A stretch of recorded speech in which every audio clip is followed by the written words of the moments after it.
សូមជម្រាបសួរបងប្អូនទាំងអស់គ្នាថ្ងៃនេះគឺជាមេរៀនមួយដែលរៀនអំពី Photoshop CS5 ឥឡូវនេះយើងមករៀនពីការកាត់ក្តារទី1របៀបទី1គឺរបៀបដ៏ល្អដែលយឺតបំផុតព្រោះថាមេរៀនដែលយឺតបំផុតយើងត្រូវរៀនអាយឺតបំផុតហើយរៀនយឺតបំផុតឲ្យចេះហើយចាំយើងរៀនរបៀបរៀនលឿនដើម្បីបង្កើតក្តារតែឥឡូវយើងរៀនយឺតតាមដំណើររបស់វាទី1យើងចូល file ហើយយើងចុចពាក្យថា new ហើយមកក្តារពេលច្រើនក្តារយើងចង់បង្កើតទៅជាប្លង់ក្តាររបស់យើងមានជាក្តារ A4 A5 របស់យើងដែលយើងចង់បានសារចិត្តរបស់យើង papers នេះថានេះសម្រាប់ដែលយើងបង្កើតក្តារដល់ខ្លួនឯង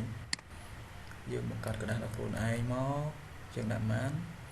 សារចិត្តដែលយើងដាក់ឥឡូវដល់ខ្ញុំដាក់ថា290ចេញមកនេះដាក់ថាឧទាហរណ៍ដាក់ថា110ចឹងទៅអានោះស្រេចយើងដាក់ទំហំក្តារដែលយើងចង់ពេញចិត្ត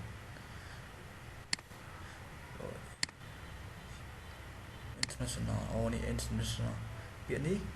international paragraph ថាជា font ជាក្រដាសអញ្ចឹងយើងចង់ដាក់ក្រដាសមាន A4 A5 AB marker ច្រើនមែនទែនដើម្បីសម្រាប់ថាយើងសម្រាប់ដាក់ប្លង់ដាក់អីឬក៏ចង់ design ទៅជារូបថតរូបអីក៏មានដែរមានទីនេះ photo ទំហំ photo របស់យើង Photoshop មាន photo មានអីវីដេអូទៀតក៏មានដែរមានច្រើនណាឃើញនៅក្នុងនេះមានច្រើនមែនតើតែនៅខ្ញុំយកតែពាក្យខ្ញុំយកតែជើងបង្កើតក្តារ international បង្កើតជាក្តារហ្នឹងសម្រាប់ដាក់ប្លង់ដាក់អីទៅជាដាក់ប្លង់ A4 A5 ទាំង A3 ក៏បានដែរនេះមានទាំងអស់តែហេតុអ្វីក៏គេដាក់ច្រើនម៉េះ resolution របស់វា resolution 1300ធំម៉េះដោយសារគេដោយសារក្តារនេះកាន់តែតូចឥឡូវខ្ញុំដាក់ក្តារនេះធំដាក់ក្តារ A3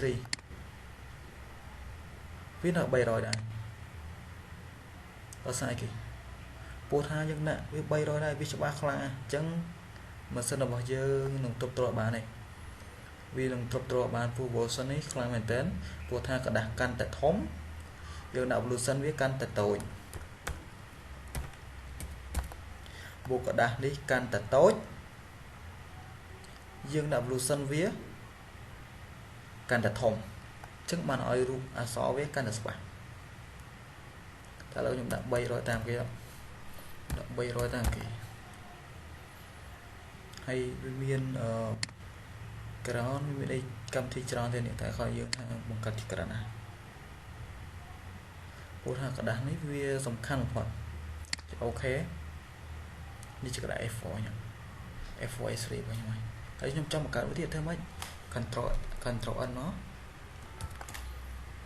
ក្តារទី2របស់ខ្ញុំកិច្ចការទី2របស់ខ្ញុំតើខ្ញុំត្រូវកាយខ្ញុំចង់ដាក់បង្កើតទៅជាក្តារA4 នេះ A គេខ្ញុំភ្លេចខ្លួនឯងជា A4 មកចឹងមកឥឡូវខ្ញុំចង់កាត់បទចម្រៀងគេឃើញគេធ្វើ non stop នោះអីអាហ្នឹងត្រូវបង្កើតក្តារណាអញ្ចឹងខ្ញុំចុច Control N មកអញ្ចឹងខ្ញុំចង់បង្កើតក្តារខ្លួនឯងឃើញគេចម្រៀងមកគេខ្ញុំចង់បង្កើត720អញ្ចឹងខ្ញុំចង់បង្កើតក្តារមួយខ្ញុំចុចពាក្យ content ខ្ញុំចុចពាក្យហ្នឹងមកហើយខ្ញុំចុចពាក្យហ្នឹងហើយខ្ញុំដាក់វិញខ្ញុំបែរមកខ្ញុំដាក់វាយើងមើលនៅក្នុងទំហំវីដេអូដាក់12 8គុណហើយខ្ញុំដាក់នេះ7 20ហើយខ្ញុំ enter ខ្ញុំអូខេ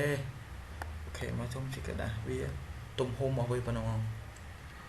មានតតឹងនឹងបដោយនេះជាក្តារ